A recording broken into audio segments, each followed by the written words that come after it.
Thank you so much, Michaela, and hello, everyone. First of all, it's a great honor to be here. I've been following FSMA events and all the network activities for several years now, and it has been immensely important for my activities and the projects that I've been engaging. As Michaela mentioned, I'm based in Brazil, and I work mainly here and in other countries in Latin America with different agendas, but specifically with a lot of efforts towards promoting FSM as a crucial form of service provision, which is actually crucial to achieve the full coverage service targets that we have in the country. So having access to the knowledge and the experiences that are gathered elsewhere, because here, as I will show, in Brazil and in other countries in Latin America, the level of development of non-sewer sanitation, even though it's there, it's not properly organized or even seen as an official service provision form.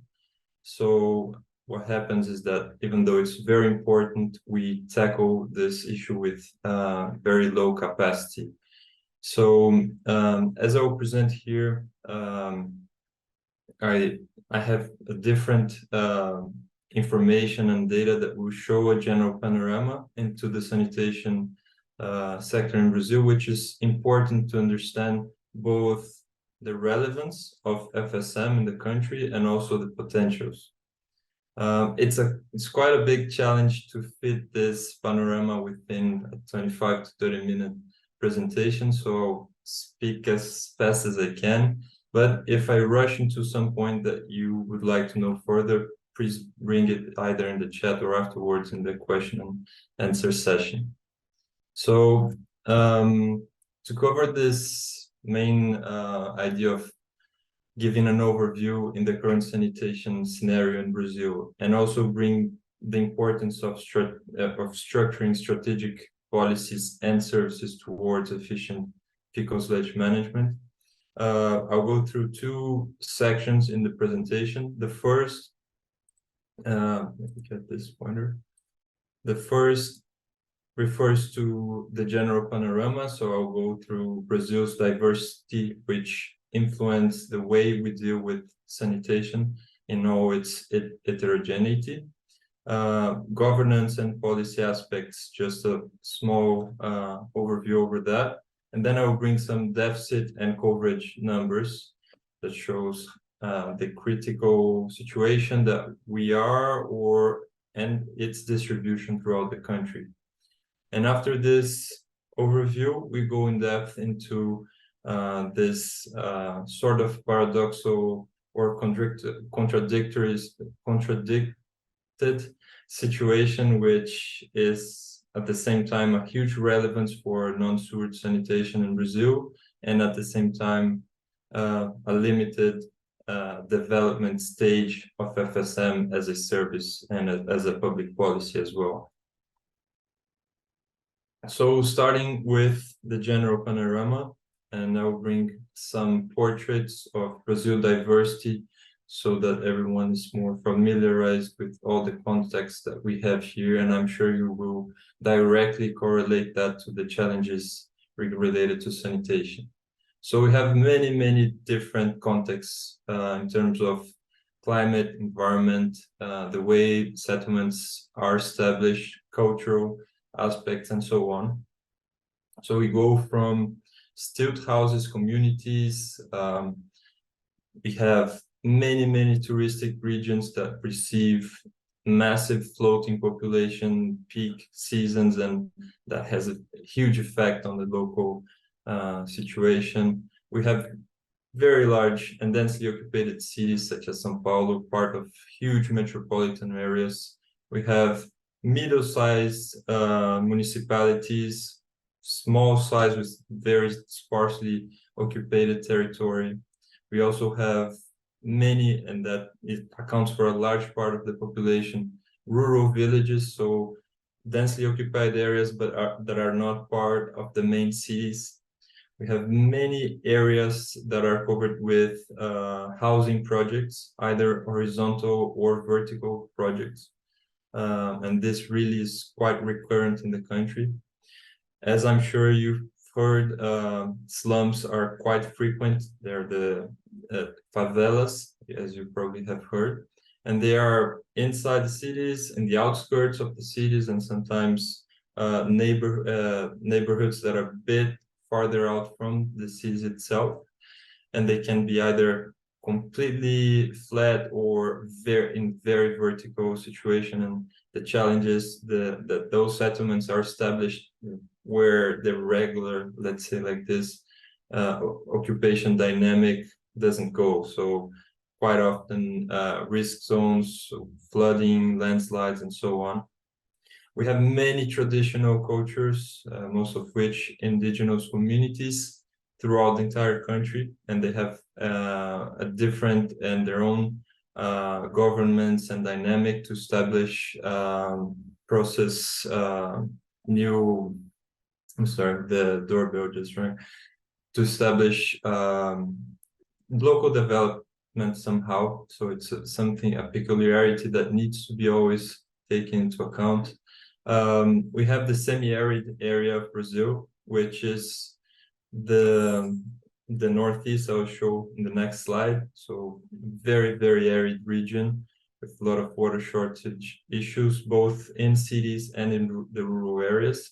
And finally, something worth mentioning is that we also have our fair share of tented settlements. In this case here, we have this very big movement in Brazil, which is the MST movement, the movement for those without land. And in their process, they go into lands, they install themselves for several years until they actually can have hold of that land. So that's also something that needs proper attention. And after giving this portrait, a few information that I think it's interesting to have in terms of diversity. First, Brazil is divided in 5 big regions. Those regions really they're clearly divided when we see the deficit numbers. And in terms of climate, we have from the south a subtropical cold weather to the semi-arid region in the northeast, as I mentioned. And of course, we have the Amazon region and many other specific climate zones along the territory. And finally, some other metric that is quite important in terms of diversity refers to the size of the municipalities. In Brazil, we have over 5,570 municipalities. Nowadays, this number is a bit higher, from which 87%, 88% basically, are municipalities with less than 50,000 inhabitants, which we consider to be small municipalities. And this accounts only for 31% roughly of the entire national population. The remaining share, 70%, concentrates in the 12% of the municipalities above 50,000 inhabitants. And this, as you know, has to do a lot with the way sanitation governance is arranged in Brazil and the deficit numbers that I'll show more in the next stages. A bit of the governance and policy aspect that I think really can help understand who and how it works in terms of implementation in Brazil. So first of all, I wanted to bring this part from the National Sanitation Master Plan that we have. These are 7 principles that they've established to guide sanitation in Brazil. In theory, of course, but at least it's there in as a north. But it starts with universalization, which is the term that we use for full coverage. So equity, integrality. When we mention basic sanitation in Brazil, we're referring not only about sanitation, but also water supply, urban drainage, and solid waste. So integrality means planning and implementing all these components together. intersectoriality, so not only basic sanitation, but housing, infrastructure, agriculture, and so on. Sustainability, and something that is quite important as well in the master plan is the social participation and control. And finally, the technological matrix, which is not the bottleneck, at least in the recent years, but it's important to have continuous development. And all these principles have to be properly addressed throughout what we call the implementation cycle of sanitation. So from legislation to planning, developing programs, we have municipal management as the main management sphere, then regulation, service provision, and something very important, which is also the monitoring and social control as an official stage of this cycle. Just to give a brief understanding of how the different levels of management distribute throughout these different stages of the cycle, from national to community level. In terms of legislation, of course, national level, state level, and municipal level are there. But what we see more often, the darker the blue, the greater is the presence of such actor in one function. So national level brings the majority of the legislation, with many cases, but not the majority by far. We have state level or municipal level with stricter requirements than the national level.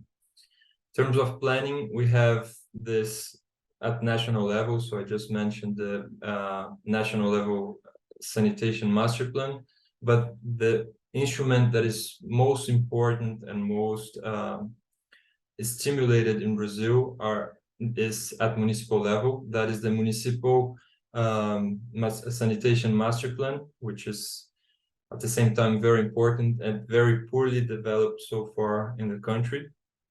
But this instrument is where local conditions are assembled together and proper solutions could be addressed from there.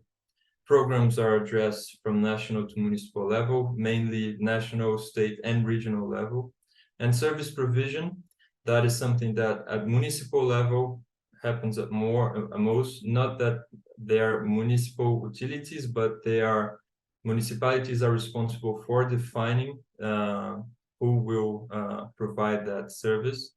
So they're either municipal contracts or regional contracts. So recently a legal framework allows municipalities to be part of regional areas from one same utility, and that allows for cross investments from large to small municipalities.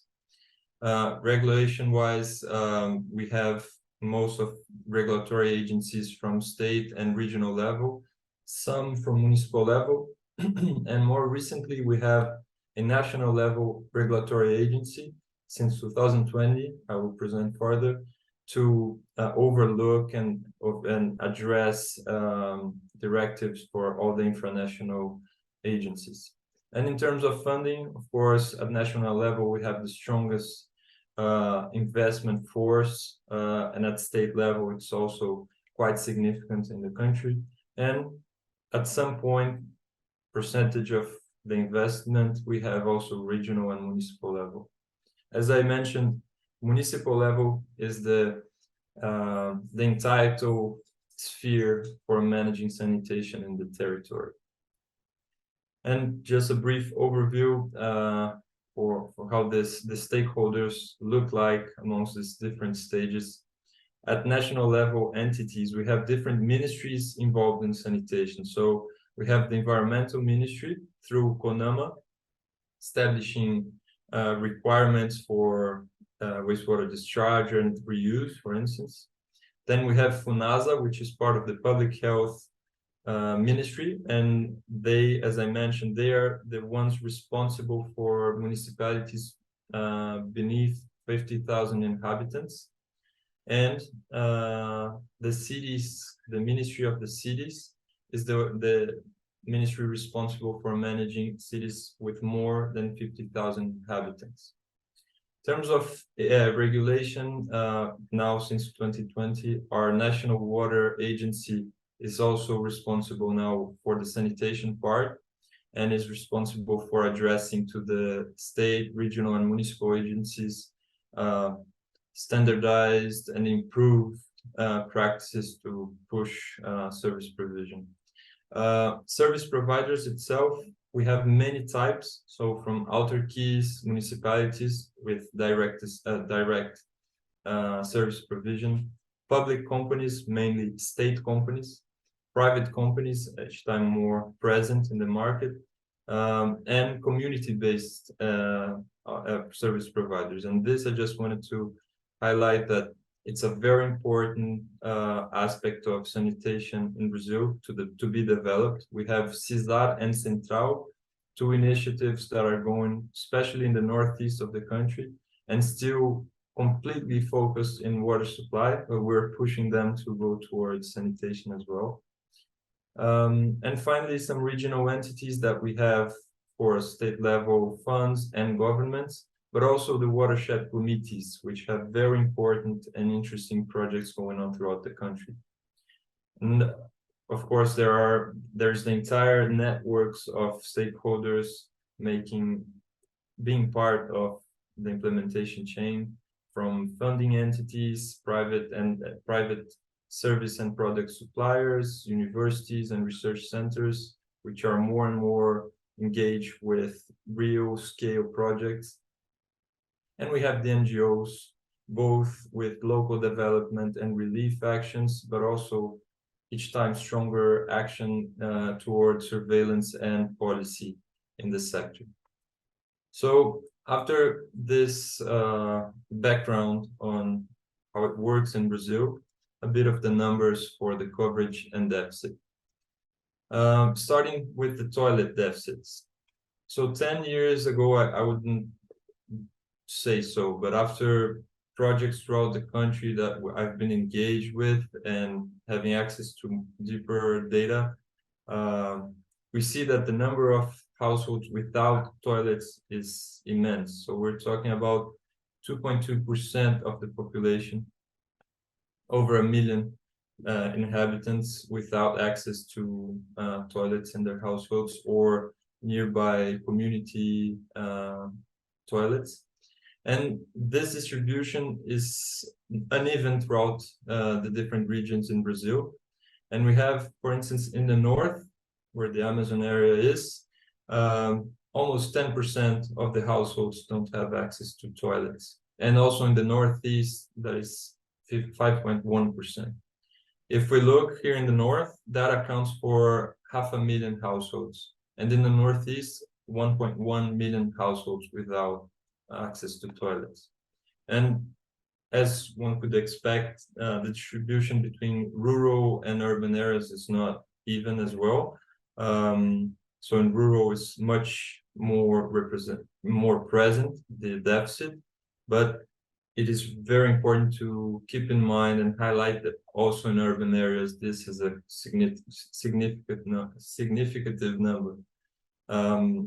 And this, throughout projects, even in São Paulo, my city, we see more vulnerable communities without any access to toilets. So this is throughout the country as well. If we look at general sanitation service deficits, I brought some data from Plan SAVE, the national level sanitation master plan, and they divided the deficit and coverage into 3 groups. First group refers to adequate coverage. So if households have access to septic tanks or collection and transportation of wastewater through sewage systems, but and with treatment. So if they're collected and treated or have access to septic tanks, this accounts for adequate coverage, and this refers to 48% of the households. The remaining share is what we understand as deficit, so either with precarious coverage or without any sort of coverage. Precarious coverage basically refers to sewers that collect but don't direct wastewater to treatment, or on-site systems that are inadequate, such as unlined pits. And without coverage, we're referring to direct discharge. And that accounts, these two groups accounts for over 120 million inhabitants. And if we look at the different regions in the country, just like the toilet deficits, we have the north and the northeast with the greatest deficits. Here, it's the coverage numbers, so it's the smallest coverage numbers, either in collection and in treatment numbers. And also, if we look at this, the distribution of the deficit among urban and rural areas, we also see quite a big difference. So in urban areas, we have 33.3% with precarious coverage and 7.8% with zero coverage. And that accounts for above 40% of the households without safely managed wastewater. In rural areas, this is basically twice as much, with almost 80% of their wastewater not properly managed. And rural, we don't only mean the very sparsely occupied area with farm, but also those small villages that can be concentrated but are far from the city centers. So this is to give an overview of how critical the deficits are in Brazil and how it's distributed unevenly throughout the territory. Now, I would like to go a bit more in depth into the part where we have this paradoxical condition between the relevance and at the same time the limited development of FSM in Brazil. So starting with the relevance, how present on-site sanitation actually is nowadays in Brazil. I brought some data that I like to show usually. Looking at Brazil as a block in a general context, we see that already over 30% of the households count on on-site systems. Here it states that half is with septic tanks, half unlined pits. This is a very optimistic database, I would say. The numbers for unlined pits is much larger than that. But either way, the amount of households that count with on-site systems already is up to 53 million inhabitants, so that's very relevant. And if we look at rural context specifically, we have, as we could expect, 80% of the households counting with on-site systems. And that I brought two different database data from two different sources, and they all point out for this 80+% of households with on-site systems. And even in urban areas where we could expect a bit less of a presence, on-site systems are very important. So we have a 12.3% of coverage through septic tanks and 20.1% with other systems that are considered inadequate, such as unlined pits for many situations. And this is just what we have of existing on site. If we also consider the non-covered with these areas with direct discharge, this percentage of on-site systems potential, which would be much larger, since most of these cases would be more easily and more adequately covered through non-sewage sanitation. Another argument, another way of showing this relevance is shown by this graph. We've been conducting a few studies in the past years comparing centralized and decentralized costs, implementation and operational costs, trying to see this curves between the occupation density and how much it costs to implement each type of system. And we see so far that up to 41 inhabitants per hectare, we have a greater feasibility for the decentralized systems. And this has been done with national data in terms of implementation and operational costs. And this 41%, it might not be just to give a correlation to how important that is in Brazil, I brought this other graph here, and it shows that for municipalities to up to 100,000 inhabitants, this 41 is contemplated into that. So most of the municipalities up to 100 inhabitants have densities that are 41 or beneath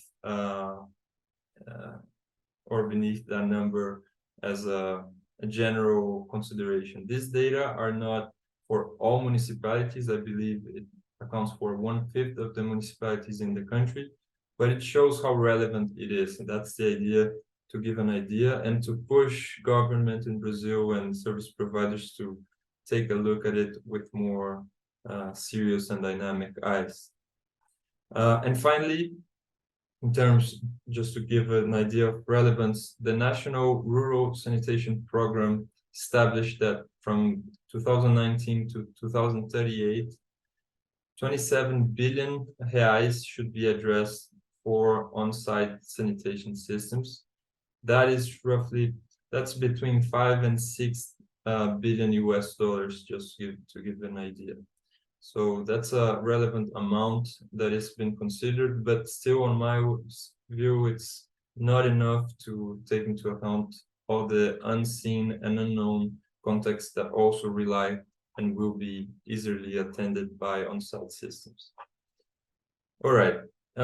So now I showed how relevant it is, but I'll show the other side of the coin, where besides this relevance, we're still a very long way to go in terms of adequate and capable service chain based on decentralized and fecal sludge management.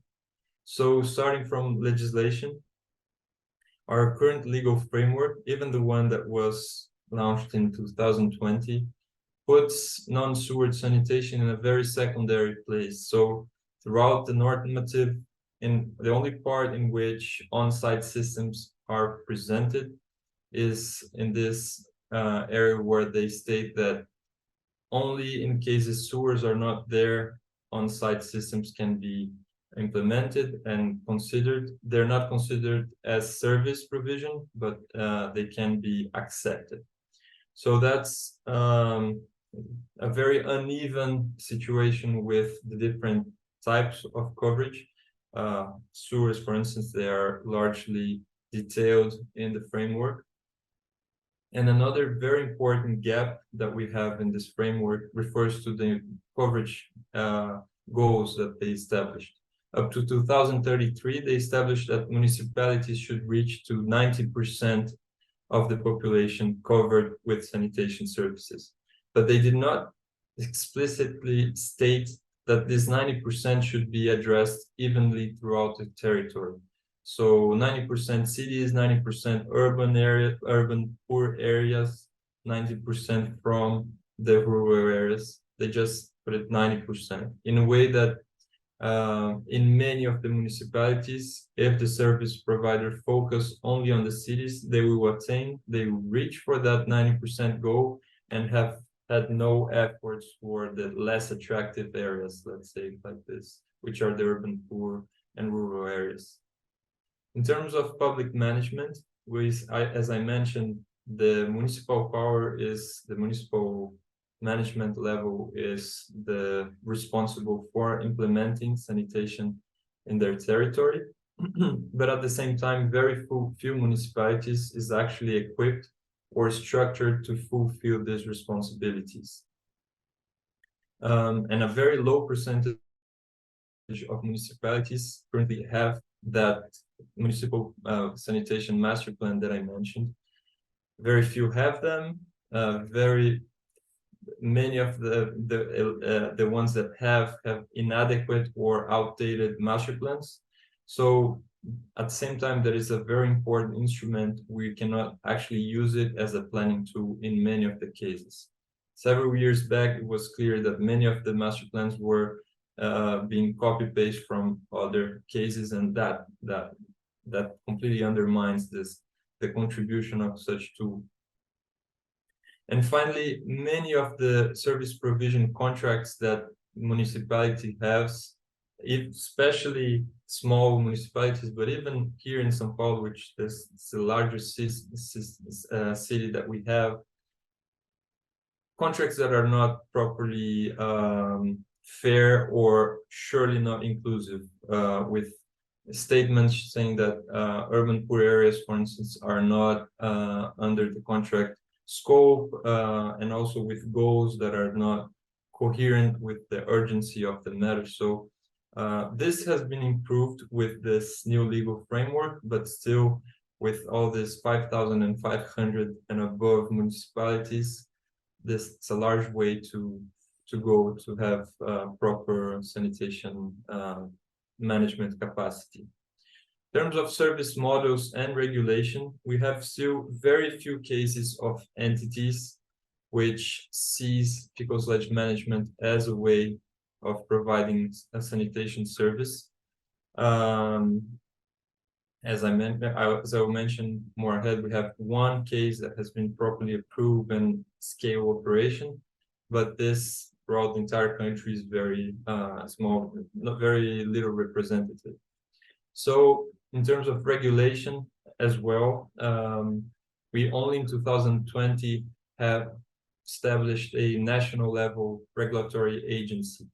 And that's really an issue because this level of regulatory agency is responsible to looking over all these infranational entities, almost 100 infranational regulatory agencies, and establishing standardized and improved procedures and allowing change to be systemic. So we are at very incipient level in terms of service models and regulation towards adequate FSM. And in terms of guidelines and standards, we do have standards for on-site systems, but they're specifics for septic tanks. We have a very wide variety of on-site systems in Brazil, but none of them, besides septic tanks, have approved standards so far. There are a few being developed, but still not too representative for everything that we actually need. And in terms of fecal sludge management, we have very limited guidelines and requirements towards collection, transportation, and treatment.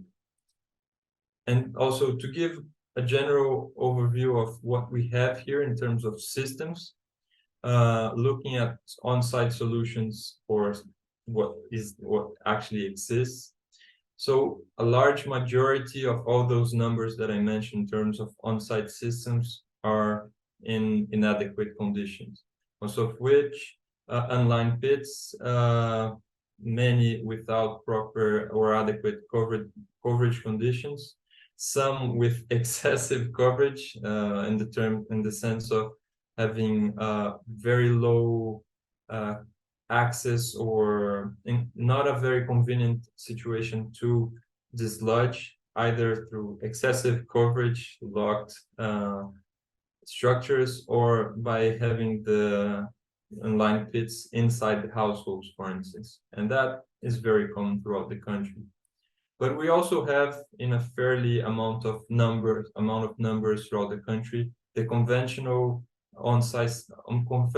approved on-site systems, the moderate ones. And in Brazil, the conventional on-site system is an arrangement between septic tanks, followed by anaerobic filter, and then the soak pit. But there is also this largely promoted system that they call fossa biodigestora, which is similar to an ABR, but not as efficient. I don't know why. I've tried talking and discussing this with them, but they have an arrangement that allows, for instance, in the last chamber, the exit of the effluent is from the bottom. So the performance that this delivers is much smaller than what it could be, but still it's better than the unlined pits and has a similar performance than what actually happens if people establish only septic tanks. And finally, in this green part here, I wanted to show, even though it's in few amounts and not too representative, throughout the country. It's a very vibrant and strong community developing and promoting this improved on-site systems. So both prefabricated systems such as this that I'm showing. This is an anaerobic system comprised of with septic tank and anaerobic filter all in one chamber, and it has its sludge being removed by hydrostatic pressure, so it's not required to have a sludging truck to access the sludge from that. We have on-site aerobic system with very high performance, low cost systems such as vermifilter, which has very interesting performance if you have sloped areas, quite an applicable solution. Evapotranspiration basins, I don't know how common that is in other countries, but this is widely defended for especially the semi-arid region, but throughout the country in general. It's basically piling up a septic tank and a constructed wetland. I'm just saying in a rude way, but and when people over size this as they do, most of the effluent stream goes through evapotranspiration and not liquid stream.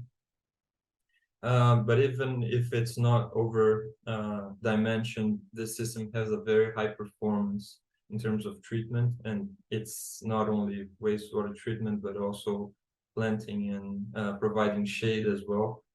And we have the dry toilets, either prefabricated and locally built with available materials. And in terms of fecal sludge management, we have throughout the country many suppliers for sludge collection and transportation trucks. They have wide variety of storage sizes, from large to very small, and storage capacity.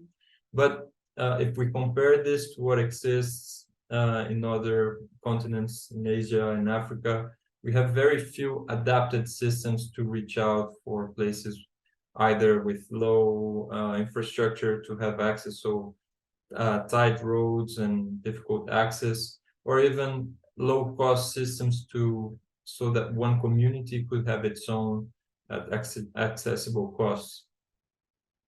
In terms of transportation, most of the collected fecal sludge ends up in places it shouldn't be. So these pictures here in red, well, these are the cases when the desludgers are caught on camera doing wrong things. But it's not like Brazil has a very strong fiscalization dynamic, but it's there, and this is quite present in fecal sludge, the current way fecal sludge is handled. But in a fair amount of cases, fecal sludge is actually directed to existing wastewater treatment plants. Some of them have already implemented inlet structures for fecal sludge. This is not too representative throughout the wastewater treatment plants. Most of them have direct discharge lagoons or sometimes activated sludge systems. But this is quite common. What is not common, in fact, as I mentioned here, it's still in a loading situation, are the improved practices. So fecal sludge treatment plants, or even the habit or the practice of checking the capacity of the existing wastewater treatment plants to receive fecal sludge, or even counting the numbers of trucks that can just load in the systems throughout the day. So these are things to be developed in the country. It's still very poorly developed so far. So I hope I managed to give a brief understanding of how the non-sewered and the fecal sludge management chain is in Brazil. And to wrap up, not in a negative way, but also with a positive agenda, I wanted to bring as well some inspiring initiatives and advances that have been going in Brazil.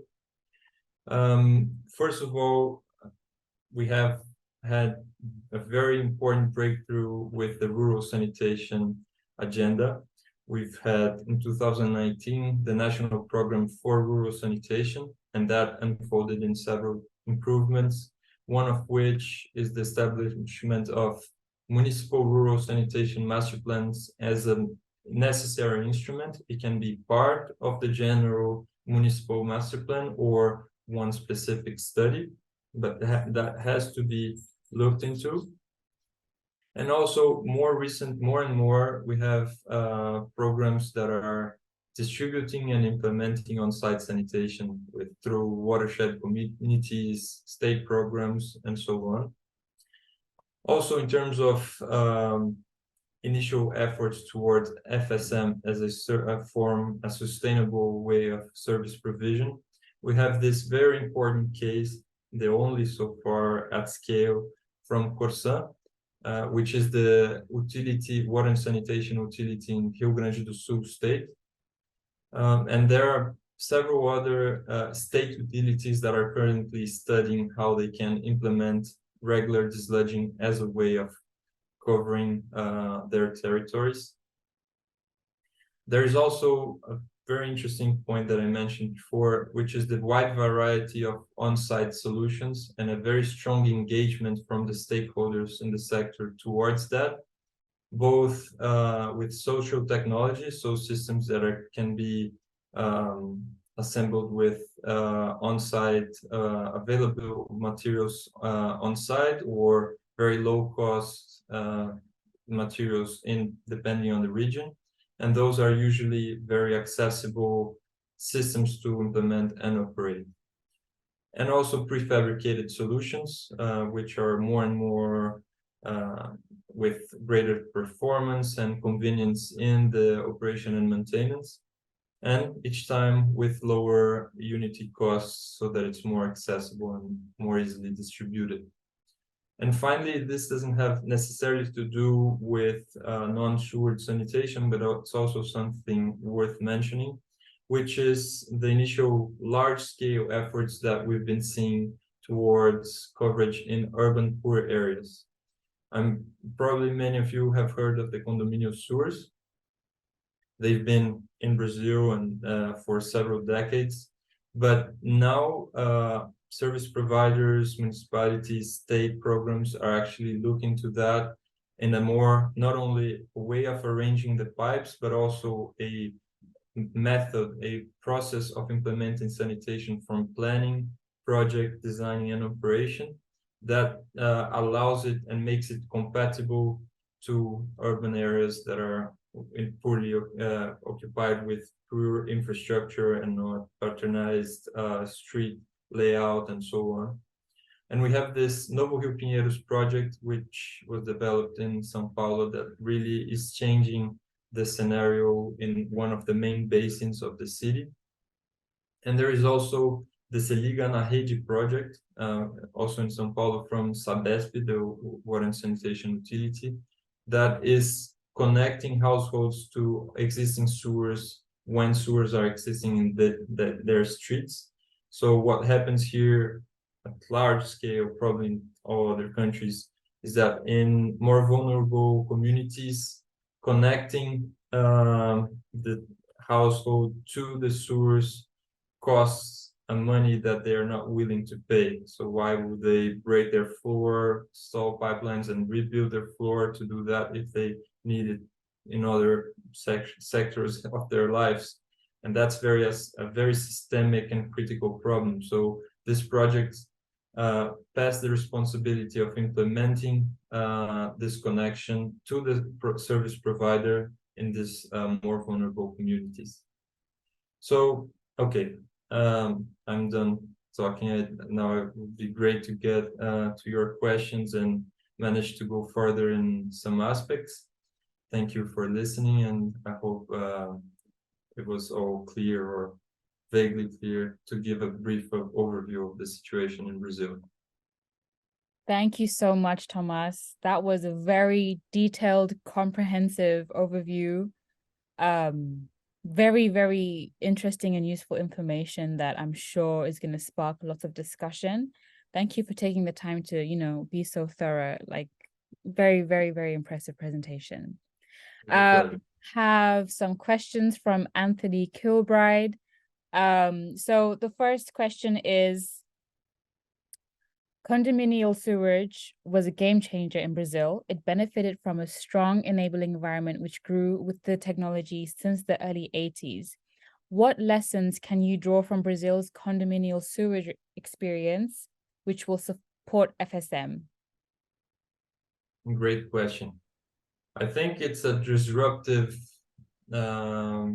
initiative, so which can be and is a great reference for FSM. If we think conventional sewers were being done conventionally and costing much more, huge percentages more than condominium sewers, because it was designed to looking at regularly occupied areas, and they have a patternized situation with some margins of security, let's say, in terms of depth and slope and diameter, which are in many cases not necessary.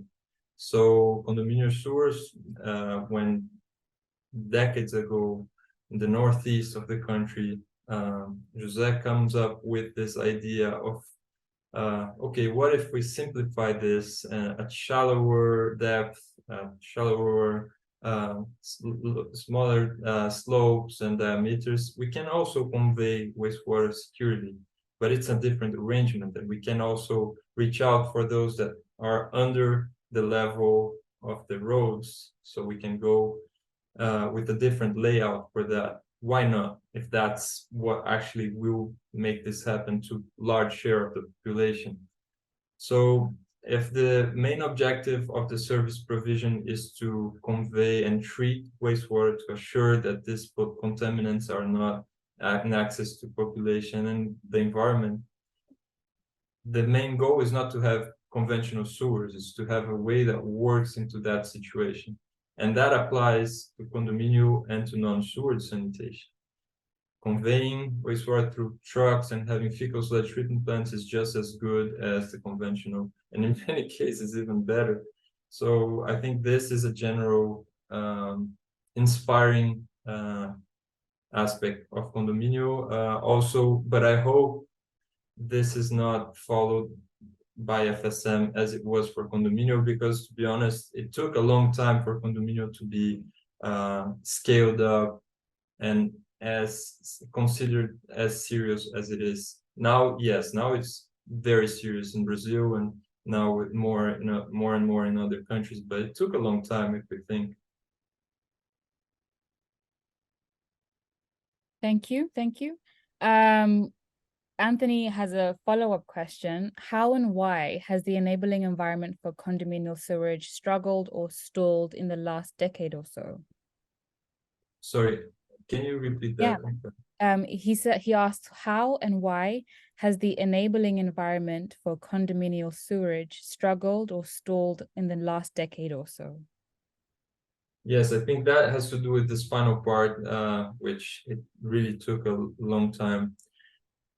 I don't know if I'm going to address this in the best way or more assertive response, but something that I see is that Brazil has, for many decades, a strong sanitation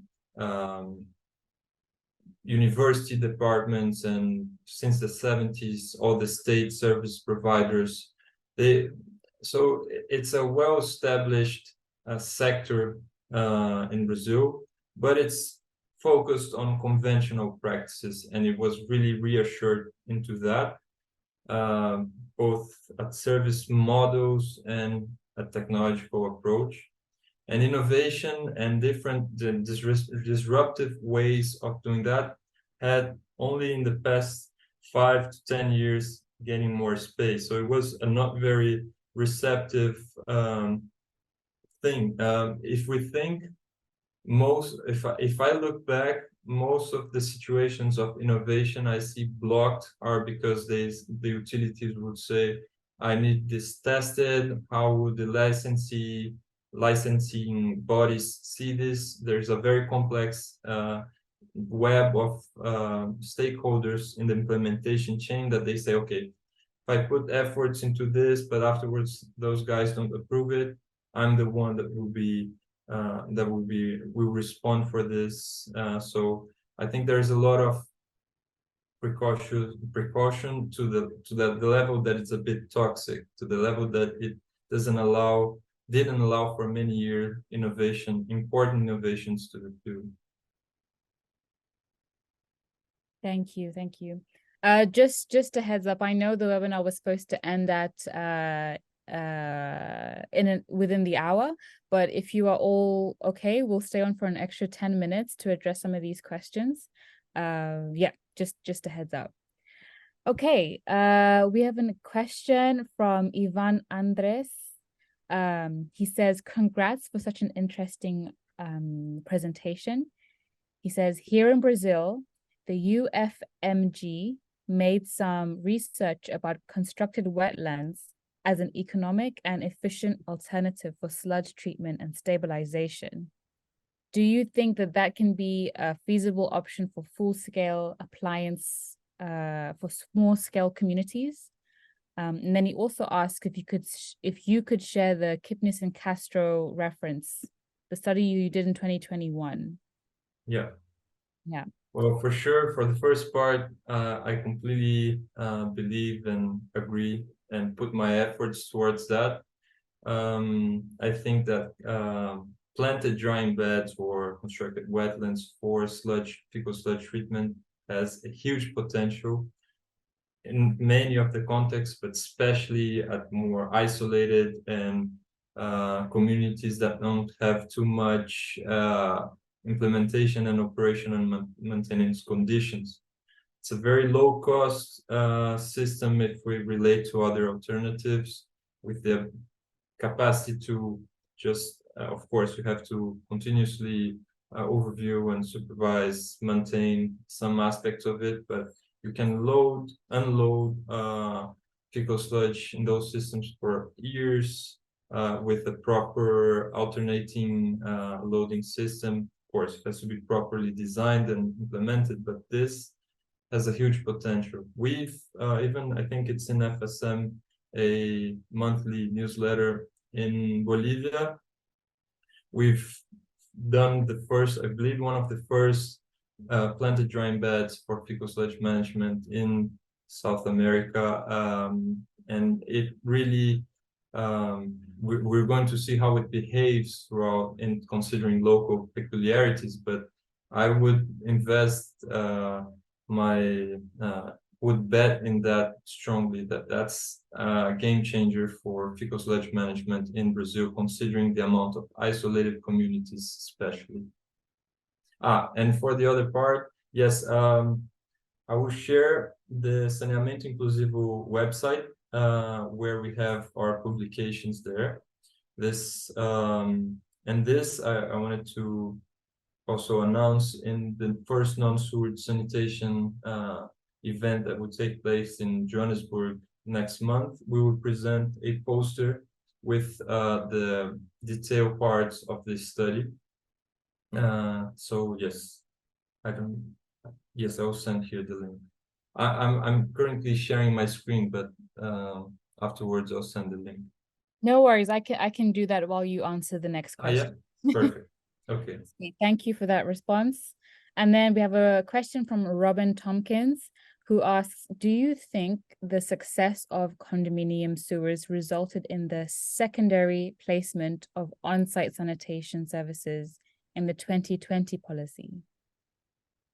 No, for sure not. I think it's clear in all levels that even condominium sewers, they are fit for up to a certain density. Of course, it increases the coverage feasibility of sewage systems, but still many of the contexts, either with provisory settlements or to non-densely occupied areas, or even depending on the available resources to that region, non-sewage sanitation has a very big space in the understanding of how to solve sanitation. The issue, on my way of seeing, is its prioritization issue, actually, throughout the decades, and still many of the stakeholders, the decision makers, they see those numbers of above 80%, above 70% of the population being concentrated in these large cities, and that's where they give the attention to, and the remaining share receive an unproportional lower attention. So it's not related as a way of seeing condominium, but it's surely related to being too much focused or not diversifying their repertoire of solutions. So they only want conventional sewers, their conventional modus operandi, and the way of seeing sanitation in general. So I surely wouldn't address that to the capability, the extension of the capability of sewers through condominium. Thank you. Oh, I actually realized I missed a question before from Vincent, who asks, are there any punishments, legal actions against operators caught in the non-safe disposal of fecal sludge? Sorry, Mika, I have a construction next door. No worries. It's okay. So Vincent from GIZ asks, are there any punishments or legal actions against operators caught in non-safe disposal of fecal sludge?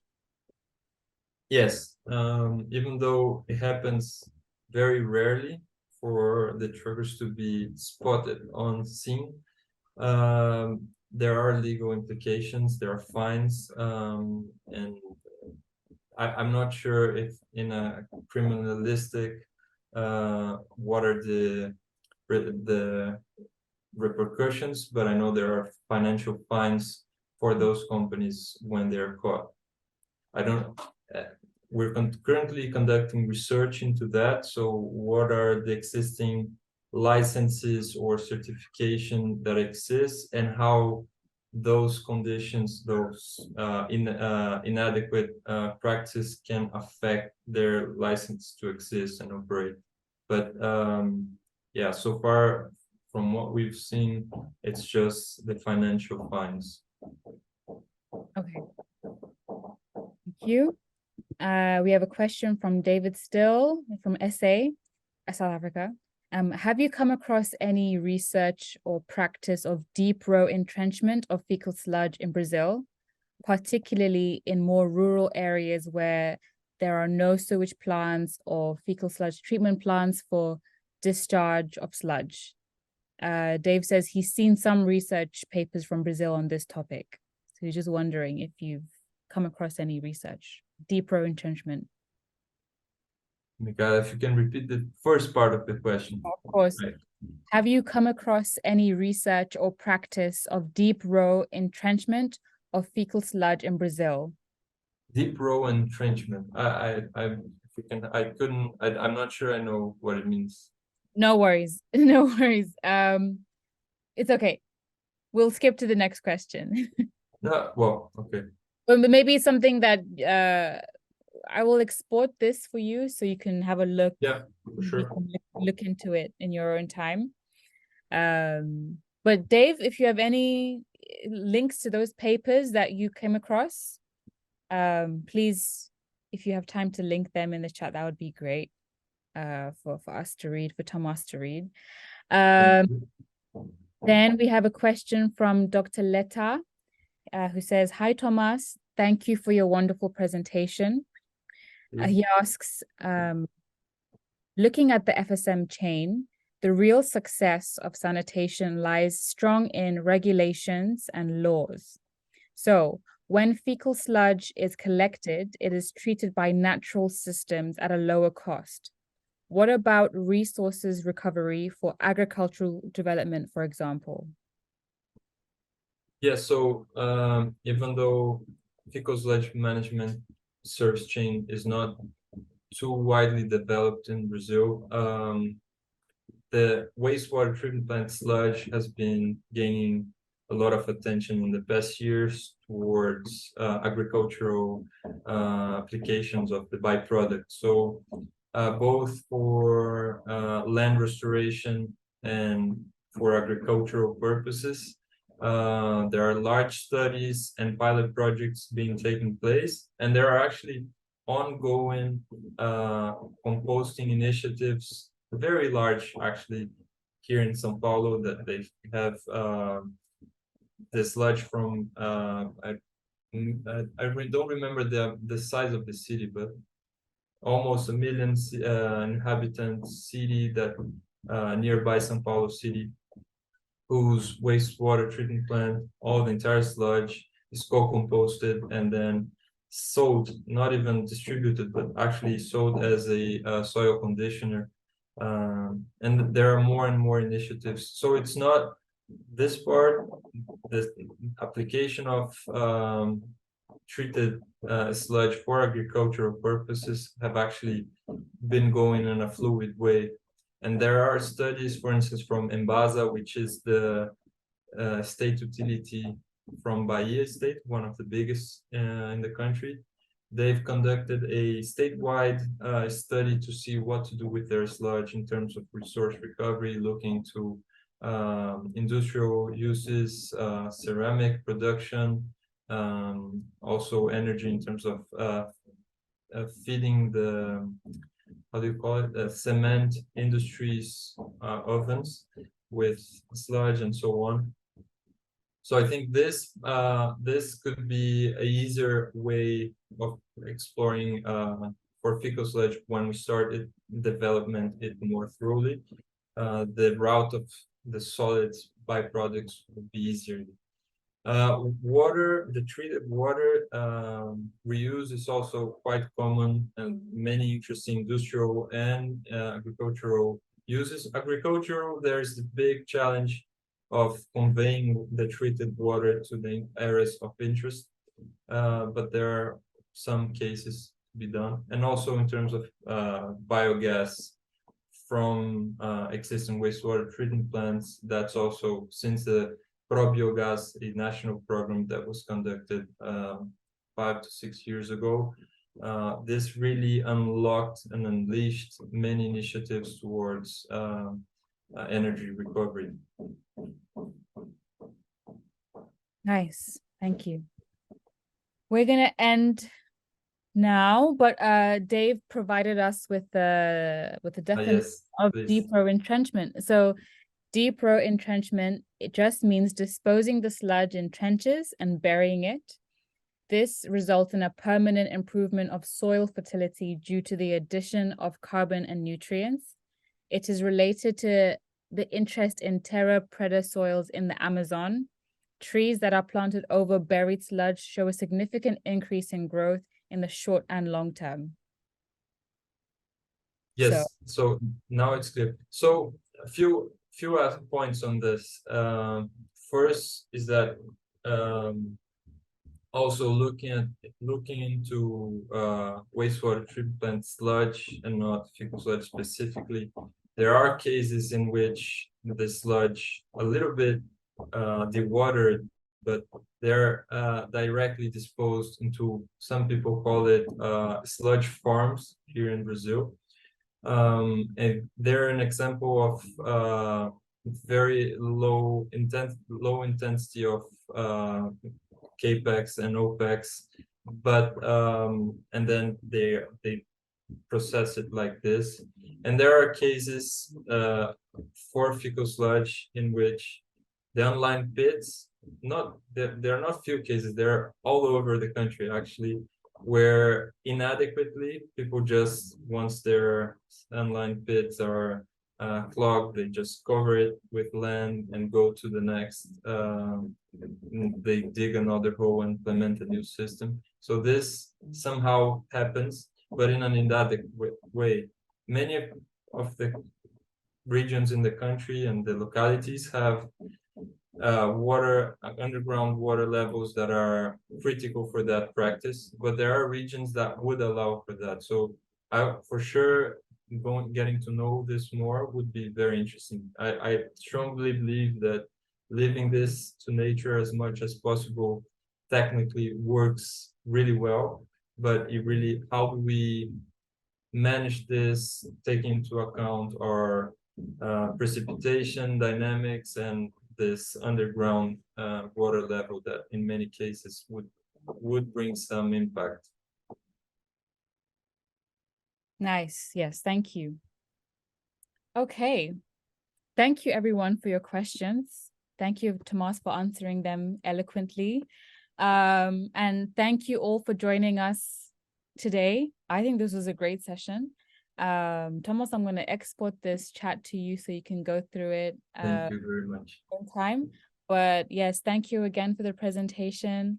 It was really, really good. And yes, everyone who's in the audience, thank you for staying on the extra 12 minutes. If you I'm have sorry for that. No, it's all good. It was so good. If anyone is interested in hosting a session with FSMA Spotlights in the coming months, please do reach out to me. I'll put my email in the chat. We would love to, you know, organize some sessions, or maybe some for early next year. You can just email me with a proposition. But yes, thank you again. We hope that you have a good day, morning or evening, wherever you are in the world. And let's keep in touch. Thank you very much. And Thank yes. you all for being here. Thank you, Michaela. It was a great pleasure to be here.